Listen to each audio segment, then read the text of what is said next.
Meu nome é Vinícius da Silva, eu falo da cidade de Castelo, que fica localizado no interior do Espírito Santo. Eu sou estudante do curso de Licenciatura em Letras Língua Portuguesa e na disciplina de estágio supervisionado 1, eu estou fazendo uma sequência de aulas cujo o tema é carta pessoal.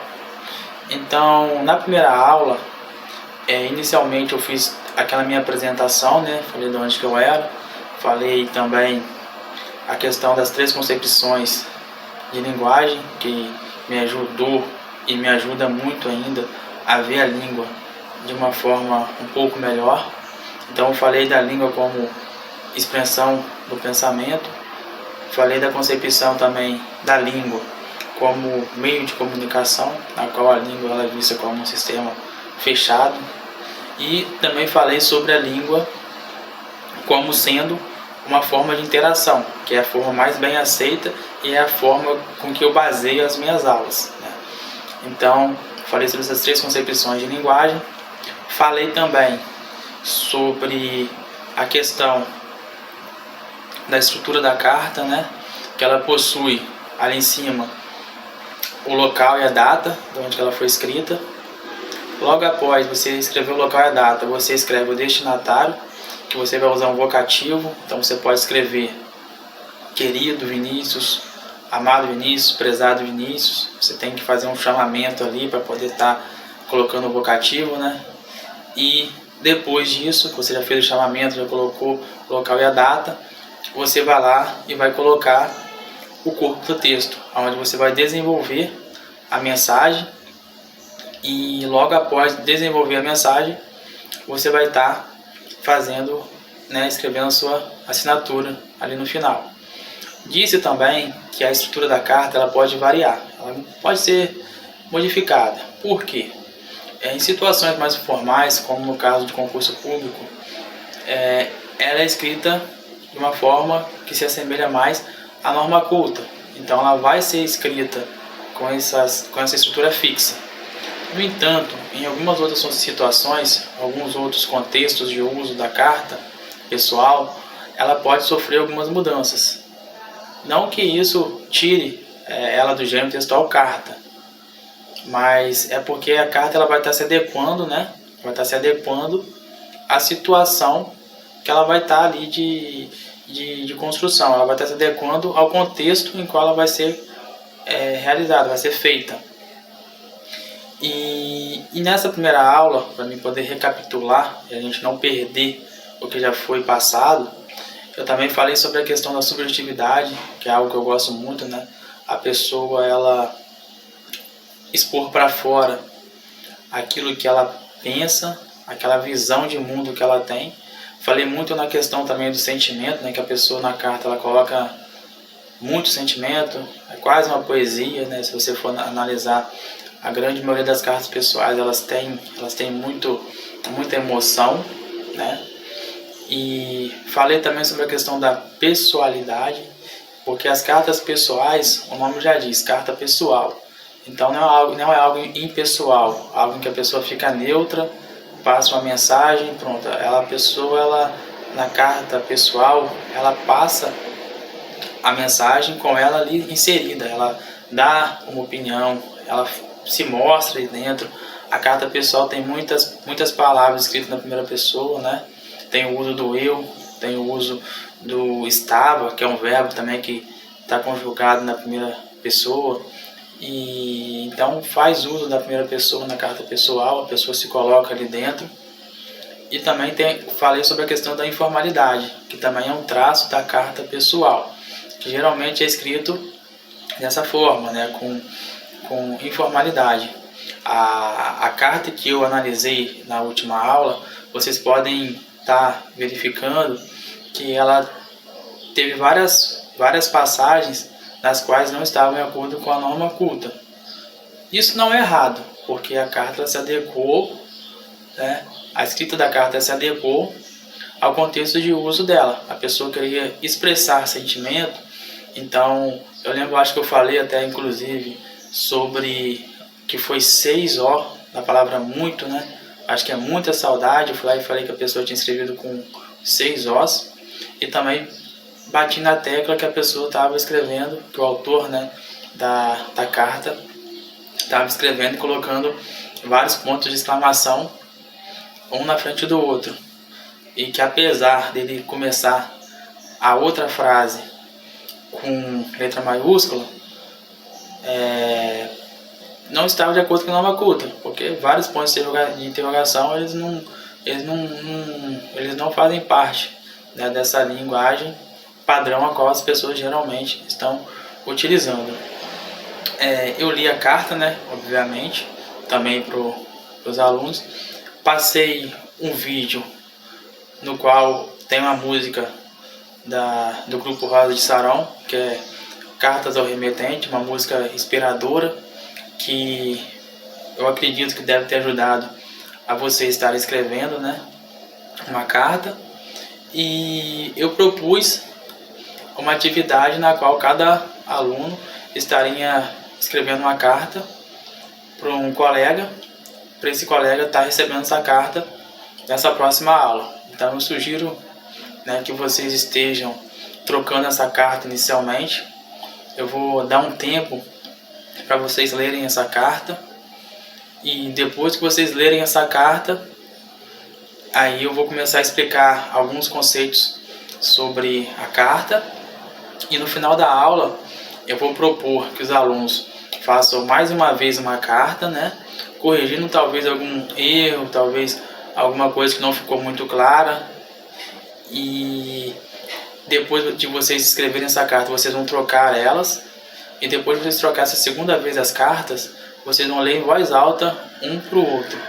Então eu acho que essa dinâmica ela é muito benéfica e vai ajudar também as pessoas na questão da interatividade. Vão interagir uma pessoa com a outra, vão descobrir juntos o mundo um do outro, e vão aprender juntos também como é que se escreve uma carta pessoal. Apesar da carta pessoal hoje em dia ela está caindo muito em desuso por conta do e-mail, por causa das outras formas de comunicação, eu acho que a carta ela traz em si, como já tinha falado, uma subjetividade muito grande. E mesmo que você não use a carta tanto como antigamente se era usado, ela ajuda o aluno a escrever outros gêneros textuais, como é o caso do e-mail, como é o caso de você poder estar escrevendo um memorando, né? Como é o caso de você poder estar escrevendo uma mensagem. Se você trabalha no escritório, você escreve uma mensagem para o seu chefe ou para algum colega de trabalho. Se você é professor, você também pode estar escrevendo uma mensagem, e você vai lembrar, poxa, a mensagem ela é diferente da carta, mas a mensagem ela tem que ter quem escreveu, tem que ter a mensagem em si, né, informando, e tem que ter para quem que é. Então, de certa forma, ajuda a pessoa a pensar, não, pô, vou escrever uma mensagem, só que eu tenho que saber, eu tenho que colocar quem eu sou, a mensagem e para quem que é, senão eu não vou conseguir transmitir essa mensagem. E você, quando faz a carta, você vê isso, porque você tem um destinatário, que é para a pessoa que destina a carta, você tem né, você tem que assinar a carta para mostrar que é você que escreveu a carta, tem o local e a data, que ajuda também a pessoa a entender quando que foi escrita e de onde que veio, né? E tem essas questões aí que são muito semelhantes, né? Gosto muito de, além de passar o conteúdo principal da aula, também passar um conteúdo a mais. E hoje eu venho trazer para vocês, né, a questão da língua ser uma convenção. Então eu vou explicar como eu aprendi, e eu acho que vai ser muito benéfico também estar passando para vocês, né, como que a língua ela pode ser observada como ela tendo uma característica de ser uma convenção.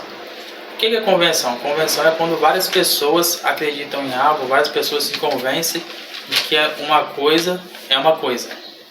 Então, quando eu pego essa folha de papel e falo assim, que isso aqui é uma folha de papel, e várias pessoas falam que isso aqui é uma folha de papel, ela é uma folha de papel. A partir do momento em que eu começar a falar que essa folha de papel é uma pedra, outra pessoa falar que é uma pedra, e várias pessoas falarem que essa folha de papel é uma pedra, a comunidade começar a falar que isso daqui é uma pedra, a nossa região aqui do Espírito Santo começar a falar que isso aqui é uma pedra, o Brasil inteiro começar a falar que isso aqui é uma pedra, o dicionário vai ter que mudar e vai ter que colocar isso daqui como se fosse uma pedra. Porque a língua é uma convenção. Então o ser humano, ele muda a língua. A língua não é algo estático. A língua ela muda. E isso daqui só tem o nome de folha de papel porque alguém colocou inicialmente o nome de folha de papel e várias pessoas chamaram de folha de papel. E colocaram significado nessa folha de papel, que poderia ter o nome de pedra ou algum outro tipo de nome, porque a língua, como eu disse, é uma convenção.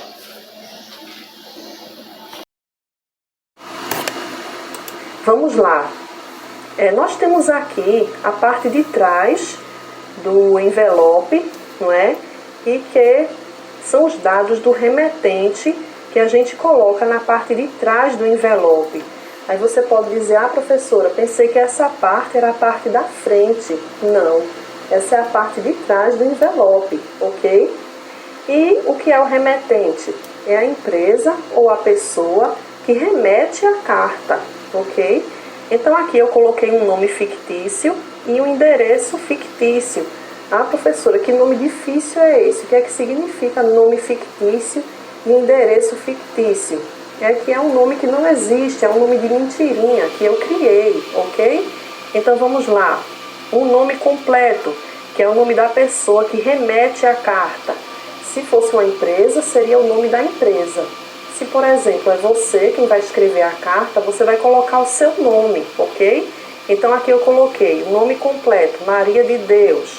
O endereço dela, Rua das Flores, número 10. Que número é esse, professora? É o número da casa da pessoa. Professora, mas eu moro em apartamento. Aí você ia colocar o nome, o número do bloco, o número do apartamento, ok? Que você mora. O bairro, aqui é Torre, cidade, Recife, ficou bem apertadinho aqui, viu pessoal? Mas está dando para ver, não é? E o estado, Pernambuco. E o CEP? O CEP é o número da rua que a pessoa mora. Então, aqui eu também criei um CEP, não é? 1, 2, 3, 4, 5 e botei 3 zeros no final. Esse CEP não existe, eu apenas criei para preencher o envelope para que vocês possam aprender como é que se preenche, ok? Professora, onde é que eu encontro esse CEP na minha rua? Muitas vezes tem umas plaquinhas na rua com o nome da sua rua e logo abaixo tem o número do CEP da rua, ok?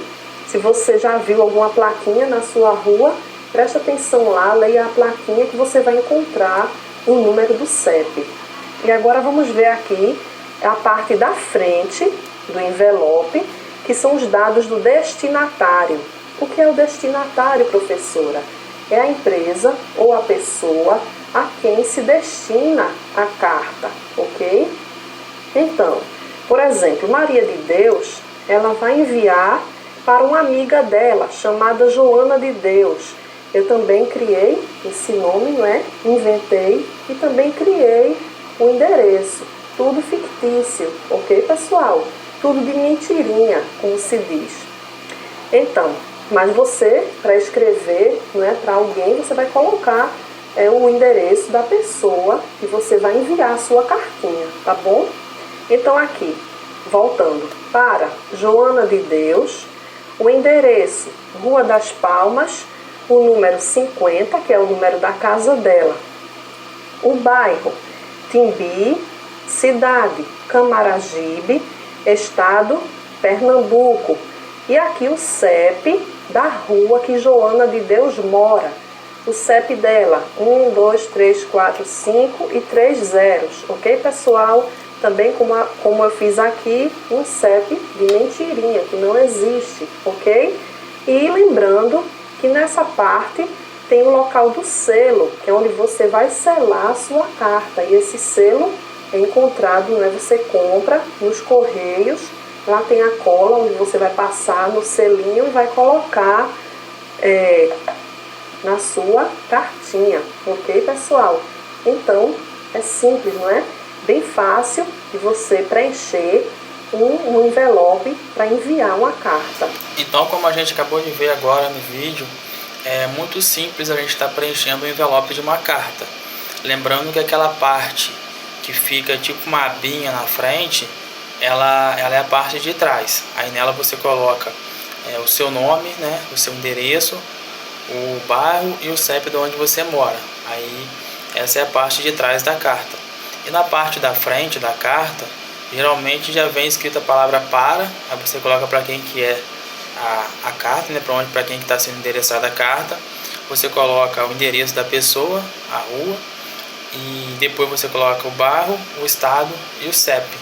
Então a gente já consegue, através desse vídeo, né, da explicação da professora que estava falando sobre a carta, saber como que preenche o envelope.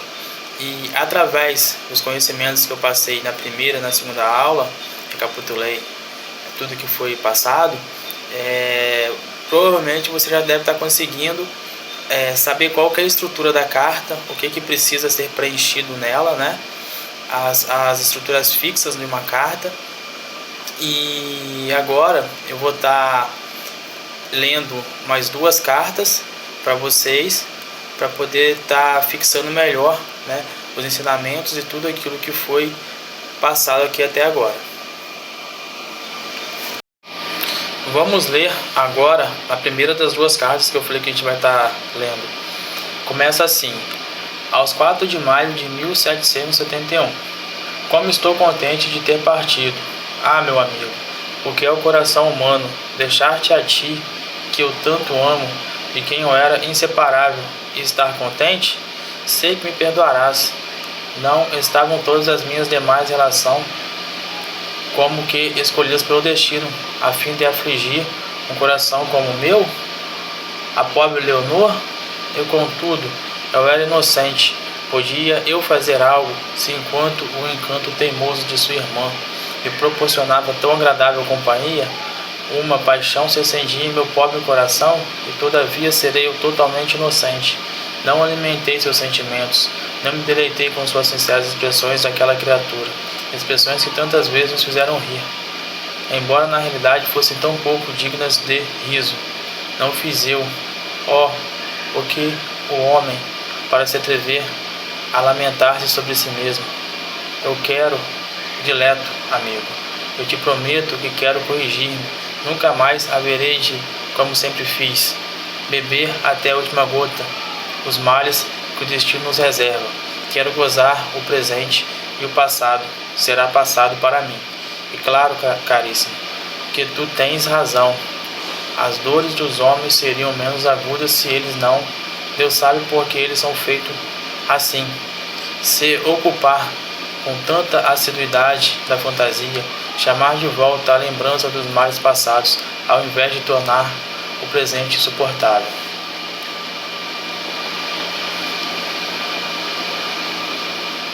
Tu és tão bom para comigo que, com certeza, não verás problema em dizer à minha mãe que eu estou tentando me ocupar da melhor forma possível dos negócios dela e que em breve haverei de lhe dar notícias a respeito de seu andamento. Falei com minha tia e nem de longe encontrei a mulher má que as pessoas tentam fazer dela. Ela é viva e impetuosa, dona da herança. Ela me deu suas razões e também a sua confiança, seus motivos e as condições segundo as quais está pronta a entregar-nos a tudo, inclusive mais do que nos reclamamos. Resumindo, não me agrada continuar escrevendo acerca disso. Diga à minha mãe que tudo haverá de acabar bem. Neste insignificante negócio só fiz comprovar mais uma vez, meu caro, que os mal-entendidos e a indolência talvez causem mais enganos no mundo do que a esperteza e a maldade. De qualquer modo, as 2 últimas são por certo mais raras. De resto, estou me sentindo muito bem por aqui. A solidão dessas companhias paradisíacas é um bálsamo delicioso para o meu peito, e essa época de juventude aguenta com toda plenitude meu coração, tantas vezes tiritante. Cada árvore, cada moita é um ramo de flores, e a gente faria gosto em se transformar num besouro, para esvoaçar nesse mar de perfumes e poder sugar todos os seus alimentos. A cidade em si é desagradável, mas nós arrabaldes a natureza, e de uma beleza invisível. Foi o que levou o falecido conde a plantar um jardim sobre uma daquelas colinas, que se sucedem umas às outras, com tanta variedade, formando vales plenos de delícia. O jardim é simples, e logo à entrada a gente sente que seu esboço não foi elaborado por um jardineiro que domina a ciência, mas por um coração sensível, que ali queria deleitar-se e gozar-se a si mesmo. Alguma lágrima já consagrei à sua memória, num pavilhão arruinado que foi o seu lugarejo favorito, e hoje também o meu. Em breve serei o senhor do jardim. O jardineiro já simpatiza comigo, tão só pela convivência destes poucos dias, e não achará mal se eu ficar por em ali definitivo. O sofrimento do jovem Werner Goethe. Então, nessa carta que eu acabei de ler, a gente pode ver alguns traços que divergem com aquela estrutura fixa da carta.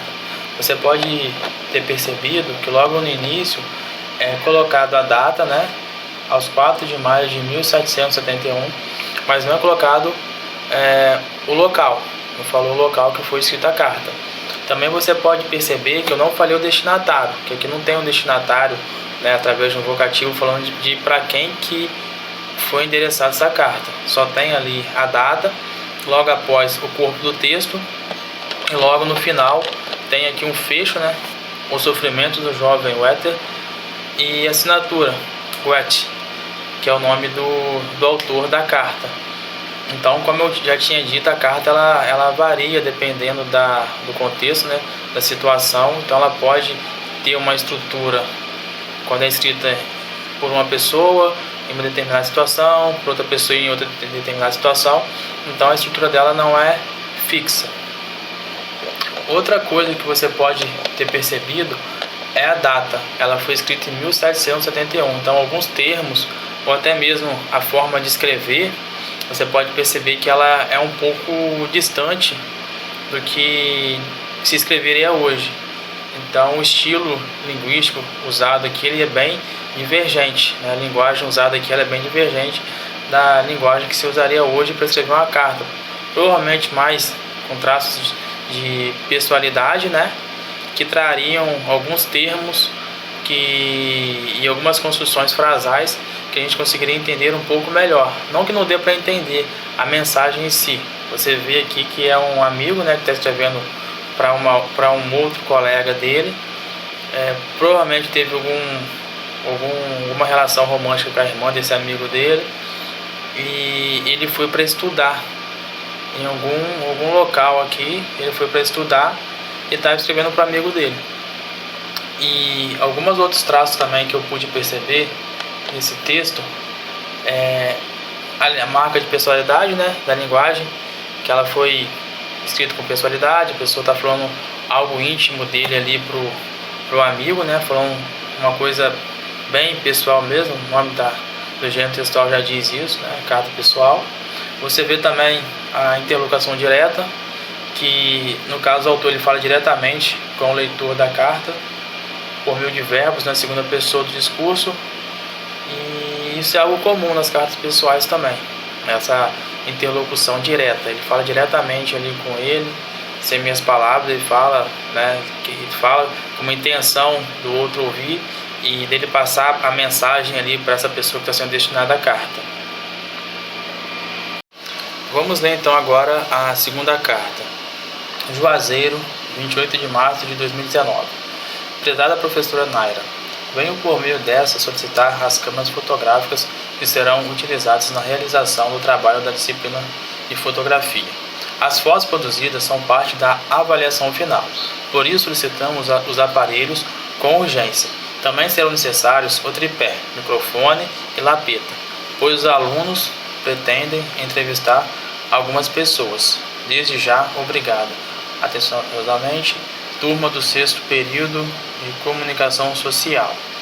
Bom, essa carta aqui ela é um pouco menor, né? Também um pouco mais atual. Você pode ver a linguagem usada. A gente consegue compreender mais claramente, né? De uma forma bem mais simples do que o outro texto, que foi lá de 1777, se eu não me engano. Esse texto aqui, ele é de 2019, essa carta. Então ela tá bem atual, essa carta que foi feita aqui. Nós podemos verificar logo no início que tem aqui a identificação do local, a data, né? Depois tem o destinatário, que vem com o vocativo, que é escrito assim: prezada professora Naira. Então o destinatário ali tem um chamamento, né? Tá chamando a professora, tá destacando que é para ela, está sendo endereçado para ela essa carta. Corpo do texto direitinho, o fecho, desde já obrigada, e a assinatura da turma aqui do 6º período de comunicação social. Então nós podemos ver que essa carta aqui ela seguiu aquela estrutura que eu passei, né, na primeira aula e relembrei na segunda, e essa estrutura fixa foi respeitada aqui nessa carta pessoal. Bom, na primeira aula foi feita uma carta, né? Vocês já trocaram ela, espero eu. Agora nessa segunda aula, a atividade final vai ser vocês estarem escrevendo mais uma segunda carta, e no final da aula vocês estarem trocando essa última correspondência e lendo em voz alta um para o outro a carta. E também, quando você receber a carta do seu colega, você deve estar analisando se a estrutura, né, foi respeitada, tá analisando a linguagem que foi utilizada, e também está observando alguns traços peculiares da carta pessoal. E se você quiser, quando você lê a carta, você destacar essa situação, né, essas características da carta que você observou na carta do seu colega, é muito benéfico também e acrescentará muito para o aprendizado desse gênero textual.